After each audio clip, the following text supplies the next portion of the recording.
May balik po tayo sa mga balita. Good news sa mga tulad kong motorista. Ito'y dahil po mayroong big time rollback sa oil products na sasalubong po sa atin sa buwan ng Hunyo.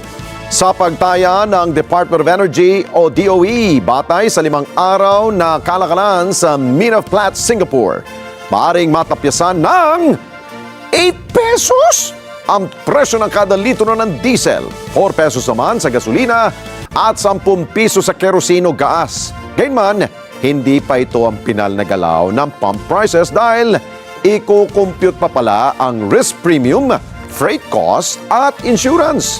Nananatili naman ang kagawaran ang nagdidikta sa presyuhan ng petrolyo at hindi ang world market dahil nananatili pa rin na nasa state of energy emergency ang ating bansa.